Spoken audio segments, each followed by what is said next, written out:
You join me on the edge of Dartmoor on the 1st of July. It's freezing because it's the 1st of July. Greta, what have you done with the weather? No idea. Anyway, I've got my hands on a car coming. There you go, it's gone now. A Jaguar I-Pace. To be honest, it's not a bad looking thing, is it? Not a bad looking thing at all. Yeah. No futuristic styling. No attempt to make it look like it's been drawn by a 5-year-old trying to draw a car of the future. Half decent car. However, I've got to take this 300 miles on a nice road trip from, well, just outside Plymouth up to Northamptonshire. So here's a real world test of how long it's going to take me, how much it's going to cost, and how inconvenient it is. So let's have a quick look inside. Nice interior, nice bit of leather, lovely dash, good controls, nice screen, and there you will see it, virtually fully charged, 78%, giving me a range of 163 miles. 163 whole miles. Plenty of room in the back. Got your own climate control, heated leather seats in the back, 2 USB ports. What more could you want? Well, a car that does more than 163 miles on a full charge would be a start, wouldn't it? So, here we go. Jaguar I-Pace 300 mile test. Right, we are underway. This is the Jaguar I-Pace HSE model. Mid-range, I suppose, mid to top range, but comes with all the whistles and bells and everything you'd expect. You know, all the usual toys. Nothing really much to report there. When new, £70,000. But this one is 3 years old. It's an end of lease. So it's a 2021 model, and you can currently buy one of these from Cinch. Here you go. Here's the picture, and you can pick this up for a very reasonable £26,500. That's a lot of car for £26,500. However, that's a £44,000 depreciation over 3 years on your £70,000 car, or roughly 65%. I repeat, 65% depreciation over 3 years. Not looking like such a bargain now if you bought one for cash, is it? Other things to note about this car is it's heavier than me. Well, I mean, with me in it, it's even worse, but it already weighs 2.2 tons. That's tons. 2.2 tons. We're talking Range Rover territory here for what is essentially a 4-door saloon or hatchback. So it's heavy, which means that when you go around corners quick in it, it corners like a super tanker. It takes a while, and it feels as heavy as it really is going around corners. So essentially, you've got a 70 grand car that's now worth 26, that only does 170 miles on a full charge, and doesn't go around corners that well. So it's looking like a bargain already, isn't it? So the Jaguar I-Pace, we are underway.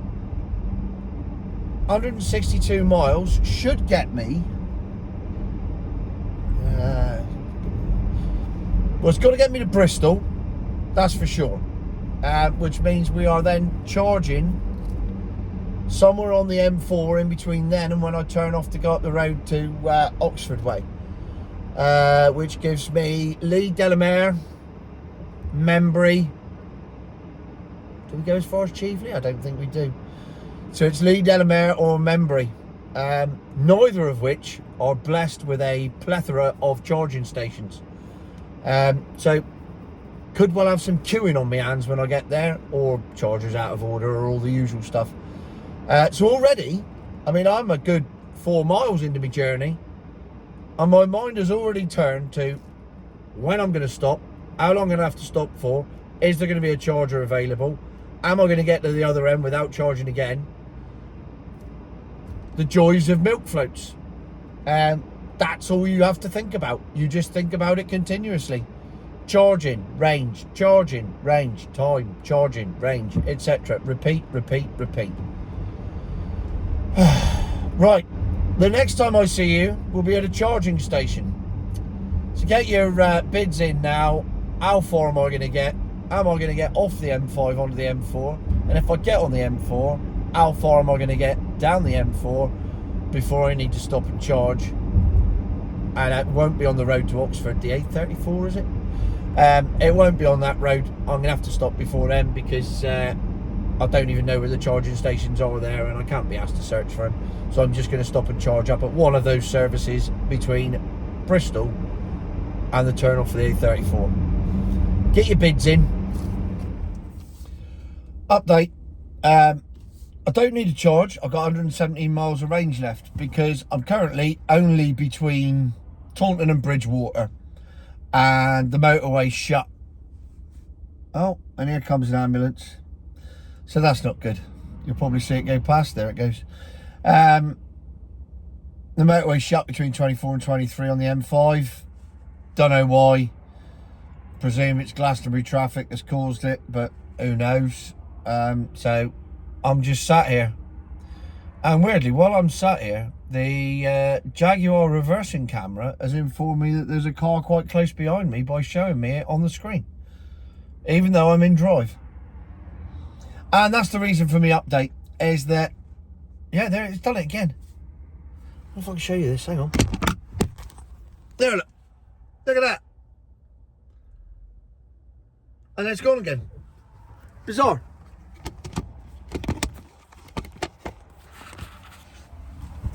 Who knows what that's all about? I don't. But anyway, so I'm stuck in a traffic jam. I would imagine it's about 5 mile of queues. So going to be here a while. But it wasn't worth coming off the motorway, because I looked at Taunton and it's completely gridlocked. And the queue to get off the motorway was about 5 miles long. And Bridgewater, driving through Bridgewater, is a nightmare on any day of the week, even when it's quiet. So trying to get through there today, with all this traffic being diverted through it, you just as well wait for the motorway to reopen. And the other thing I've got in my advantage is that I'm driving a milk float. And milk floats were made for traffic jams. It's the one thing they excel at. And they do it brilliantly, because you're in a petrol or diesel every time you edge forward, as I am right now. Foot on the clutch, in gear, foot off the clutch, go forward. Never get out of first gear, occasionally hit second gear, brake, foot on the clutch, back into gear, stop, repeat, stop, repeat, stop, repeat. Not with a milk float, because these things don't roll. They don't edge forward when they're in drive mode. They don't do anything, because they're like static, because they've got no forward momentum. There's somebody out there that does physics that will tell me what the word for it is. So literally, you sit here, and then you want to go forward, you put your foot on the throttle.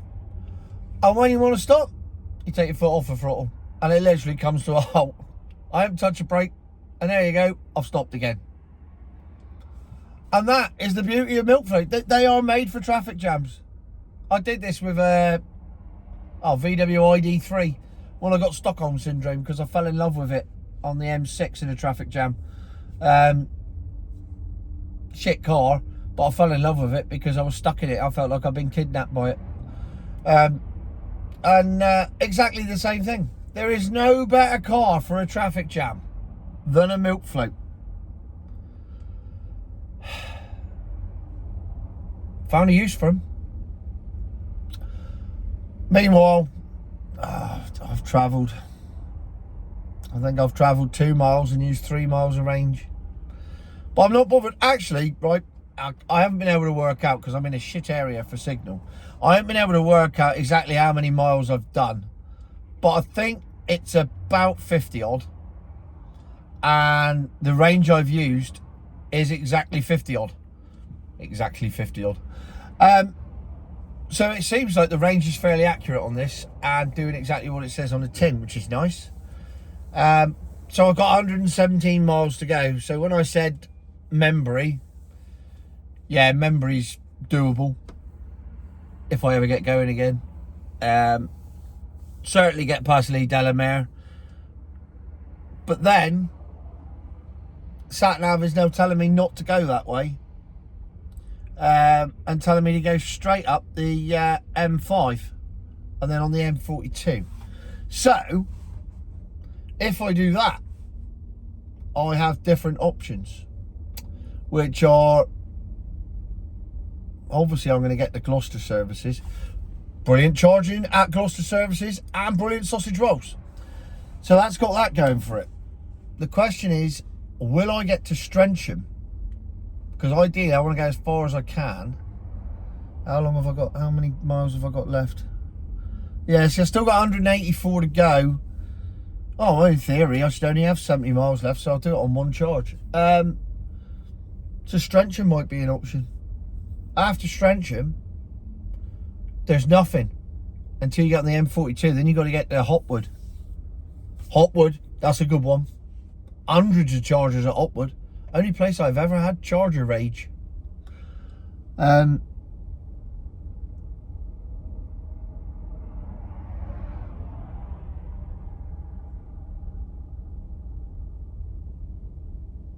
have to edit that bit out, don't I?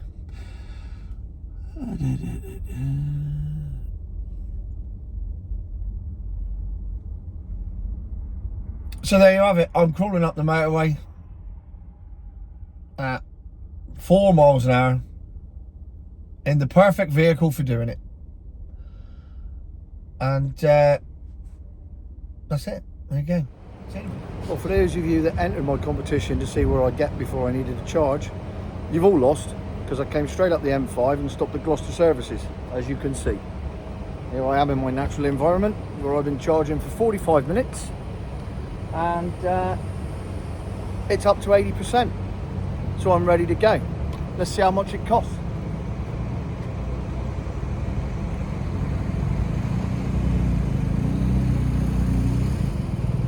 And it hasn't worked. Try that again.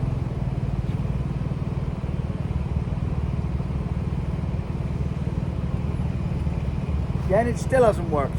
Try for a third time.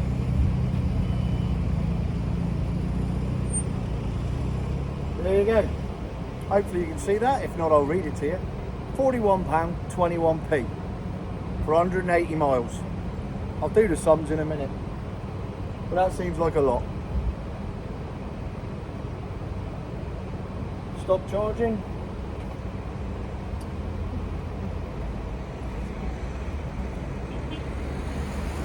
And eventually it'll let me take the thing out. No, it won't.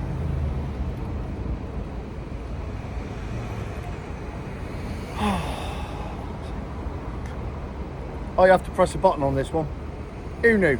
Not me, clearly. There you go.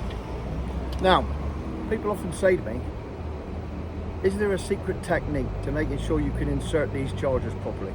And there is. And it's very simple, and it's as follows. To insert one of these chargers properly, you've got to hop to her and spit on the thing. There you go. So, I can't say about the time it took me to get here, because I spent 2.5 hours sat on the M5 in a traffic jam. So, I have to say, in conclusion, the Jaguar I-Pace ain't a bad car. The range is quite good. When I filled up, I got nearly 200 miles out of 41 quid, which is still dearer than diesel, but not that bad. It's nice to drive. It's comfy. Goes like shit. But doesn't go around corners very well because it weighs too much, and it's really, really heavy to drive. So I still wouldn't have one. I still wouldn't have a milk float. I still say future my arse. But this is probably one of the better ones of the bad, if that makes sense. So future my arse.